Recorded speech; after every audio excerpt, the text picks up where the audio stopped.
Chapitre 21. Des orbites vides. Je me mis aussitôt en position de défense, le bâton à la main. Près de moi, mon maître se relevait péniblement. Je dus le soutenir jusqu'à ce qu'il soit debout. Quelqu'un courait entre les arbres. À son allure, je reconnus Grimalkin, qui fonçait vers la source du danger, tandis que le gobelin rugissait de nouveau. Alice était à mes côtés. Seul manquait Jude Briscoe. Il était de garde et pouvait se trouver n'importe où dans le jardin. « Je vais voir si Jude va bien, dis-je. »« Non, petit, reste ici, » ordonna mon maître. « S'il est en difficulté, le gobelin est en alerte et la tueuse va lui prêter main forte. »« Il a raison, Tom, » déclara Alice, pour une fois d'accord avec l'épouvanteur. Soudain, le gobelin poussa un troisième rugissement, suivi d'un piaillement aigu qui se tut d'un coup. Puis, quelqu'un courut vers nous.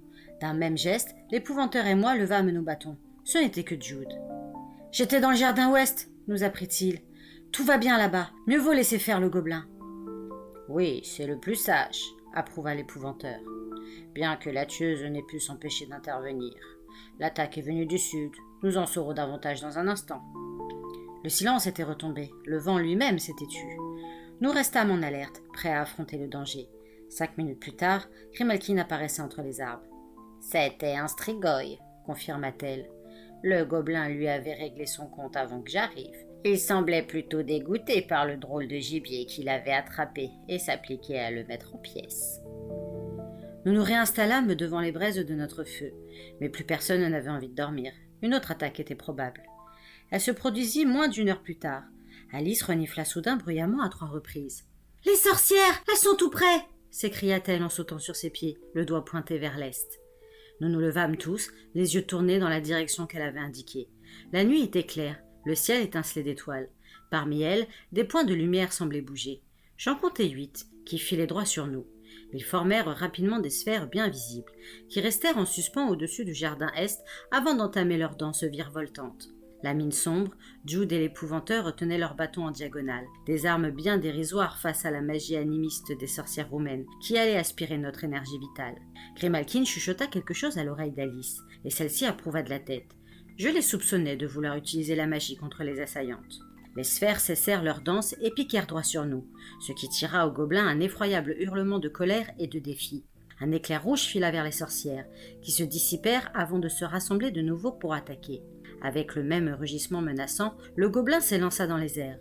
Des cris stridents retentirent, suivis par des crépitements de lumière. Les sphères se retirèrent au-dessus des arbres. À présent, elles n'étaient plus que 5, qui se dissipèrent chacune de leur côté. « C'est presque trop facile, » observa l'épouvanteur. « Le gobelin les a eus par surprise, mais les rescapés peuvent tenter une seconde attaque à tout instant. Elles trouveront sans doute un moyen de repousser cet adversaire imprévu. » Nous reprîmes notre place près du feu, tendus, inquiets. Rien ne se passa, et les premières lueurs de l'aube teintèrent bientôt l'horizon de rose. Nous nous rendîmes dans le jardin sud pour évaluer les conséquences de l'intrusion. Les restes du strigoi étaient dispersés un peu partout. Le crâne était dans un arbre, empalé sur une branche, des brindilles jaillissant de ses orbites vides. « Ramassons le plus d'ossements possible, » dit mon maître, « et enterrons-les. Après tout, ce sont ceux d'un être innocent. » Je retournai à la maison et finis par dénicher une pelle qui avait survécu à l'incendie. Son manche était brûlé, mais il tenait encore. Je m'en servis pour creuser une tombe sous les arbres. Nous y déposâmes tous les os que nous avions pu trouver, et je les recouvris de terre. Nous restâmes un moment, les yeux fixés sur le sol fraîchement remué. Puis, à voix basse, l'épouvanteur prononça « Repose en paix ». C'était la seule oraison funèbre qu'il était capable d'offrir. « Le gobelin l'a démembré ainsi parce qu'il s'est senti berné, » fit-il alors remarquer. « Le strigoi ne lui a fourni qu'un sang d'occasion, pris à l'une de ses victimes. Notre ami aime boire frais.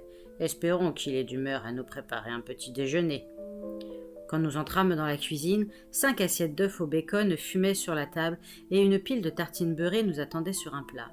Nous nous attablâmes aussitôt. Le bacon était un peu trop cuit, mais nous avions trop faim pour faire la fine bouche.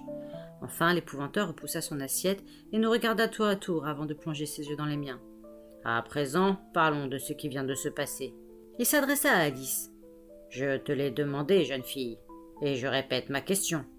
Es-tu prête à retourner dans l'obscur pour en rapporter ce dont nous avons besoin ?»« Il y a sûrement un autre moyen !» m'écriai-je, avant qu'Alice ait eu le temps d'ouvrir la bouche. « Je ne la laisserai pas prendre ce risque. » Je ne saurais te reprocher de vouloir la protéger, petit, mais nous connaissons l'enjeu.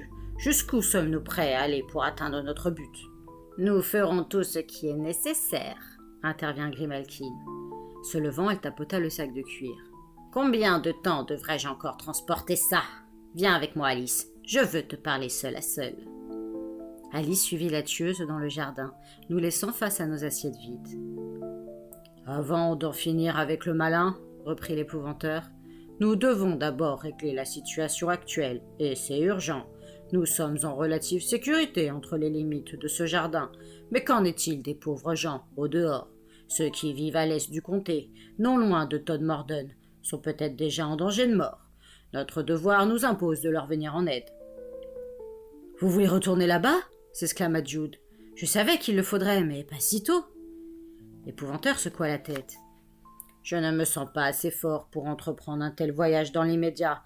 Quant à être performant une fois sur place, ça me désole, mais c'est ainsi. Les soldats de Burnley ne vont pas tarder à se mettre en route. Seulement, ils n'ont aucune expérience de la lutte contre l'obscur. Il faudra les conseiller. Acceptes-tu d'y aller, Jude, et d'emmener Tom avec toi? Je ne vous demande pas de traverser la rivière, du moins pourrez-vous secourir les habitants sur la rive du comté. Les maisons isolées, dans les faubourgs de la ville, seront les premières attaquées. Ces gens-là auront besoin de vous. Ils ne nous accueilleront pas à bras ouverts, commenta Jude, car ils ne s'intéressent qu'à leur propre survie. Mais bien sûr, on ira. J'approuvais sa décision. Mieux valait agir qu'attendre sans savoir à quelle sauce nos ennemis allaient nous manger. Dans le silence qui suivit, je songeais à Alice et à Grimalkin. Où était-elle partie? Et que pouvait-elle bien se dire? Soudain, une cloche sonna au loin. Quelqu'un, au carrefour des Saules, réclamait les services de l'épouvanteur. Habituellement, j'allais m'enquérir du problème. Il pouvait s'agir d'un gobelin irascible ou d'un fantôme récalcitrant. Il arrivait que les gens aient peur sans raison, mais parfois toute une famille se trouvait en danger, et mon maître s'en occupait aussitôt. « Va voir ce que c'est, petit, » me dit-il. « Je l'accompagne, » décida Jude. « C'est peut-être une ruse pour attirer l'un de nous hors dehors du jardin. »« Tu as raison, » acquiesça l'épouvanteur. « À deux, ce sera plus sûr. » Nous prîmes le chemin menant au carrefour des Saules. « On se croirait au bon vieux temps, » plaisanta Jude. Quand je descendais ce sentier, jeune apprenti, j'avais les nerfs à fleur de peau, me demandant quelle tâche d'épouvanteur nous attendait. « Moi aussi, » avouai-je. Nous avions traversé le pré et marchions à présent sous les arbres. De gros nuages de pluie accouraient de l'ouest, plus noirs à chaque seconde. La cloche sonna de nouveau. « Au moins, notre client n'est pas parti, » souligna Jude. « Parfois, les gens paniquent et font demi-tour. »« Certains ont plus peur de nous que d'un gobelin, » renchéris-je. Nous partîmes dans un éclat de rire qui s'étrangla aussitôt, car, en dépit de l'obscurité, nous venions de voir qui agitait la cloche. C'était la ravissante jeune femme qui nous avait attirés à Todmorden, dame Cosmine à fresque, ou plus exactement, le démon qui avait pris possession de son corps. « Je vous apporte un message, une chance de survivre, » nous lança-t-elle en lâchant la corde. La cloche continua de se balancer dans le vent et tinta encore quelques coups avant de se taire. Nous approchâmes prudemment, nos bâtons en diagonale, les lames rétractables sortirent avec un clic. « Remettez-nous la tête de notre maître, le malin, » déclara la Strigoïca. « Nous retournerons chez nous. Vos maisons seront en sécurité, et votre peuple pourra mener sa petite vie tranquille. »« Et si on refuse ?» interrogea Jude. Nous avancions toujours, et la créature n'était plus qu'à une dizaine de pas. Elle se tenait derrière la corde de la cloche, le dos contre un arbre. Je regardais Jude du coin de l'œil, et vis des larmes rouler sur ses joues. C'était peut-être un démon, mais il avait le corps et le visage de la jeune fille qu'il aimait. « Alors, ce pays deviendra le territoire des morts vivants. Nous le gouvernerons en nous abreuvant à notre gré du sang de ses habitants. »« Voici notre réponse !» s'écria Jude. Il pointa sa lame vers la Strigoïca qui s'écarta vivement. Mais selon la technique que nous avait enseignée l'épouvanteur, il fit passer le bâton de sa main gauche à sa main droite avant de le projeter dans la poitrine de la créature. Clouée à l'arbre, elle poussa un cri perçant. Un flot de sang jaillit de sa bouche, éclaboussant ses chaussures. Ses yeux roulèrent dans leurs orbites. Un frisson la secoua tout entière et elle s'affaissa. Elle serait tombée sur le sol si la lame ne l'avait pas retenue solidement contre le tronc du saule. L'alliage d'argent lui avait transpercé le cœur. Presque aussitôt, un tourbillon de lumière orangée monta de son corps, flotta un instant, puis se leva dans les airs et fila vers l'est. Nous restâmes là un instant, à fixer le cadavre de Cosmina. Puis Jude se tourna vers moi, les larmes aux yeux. « Accorde-moi une faveur, Tom. Retourne à la maison et rapporte-moi une pelle. Je voudrais enterrer sa dépouille. Je repartis donc, expliquer brièvement à l'épouvanteur ce qui était arrivé, aller prendre la pelle aux manches noircies rangée sous l'auvent et revins en hâte au carrefour des saules. Je trouvai Jude à genoux, tenant la main de la morte. « Je creuserai si tu veux, » lui proposai-je. Il se releva en secouant la tête. « Non, Tom, c'est à moi de le faire. Merci pour la pelle. Rentre à la maison. Je te rejoindrai dès que j'en aurai terminé. » Je ne partis pas tout de suite. Le démon n'était peut-être pas venu seul. Je me dirigeai vers les arbres pour observer Jude de loin. Il creusa la tombe au pied du saule et y déposa le corps de Cosmina. Soudain, avec un cri désespéré, il abattit la lame de son bâton. Il avait coupé la tête du cadavre, en sorte qu'aucun démon ni aucune autre entité ne puisse plus jamais en prendre possession. Je l'entendis sangloter tandis qu'il remplissait la fosse de terre.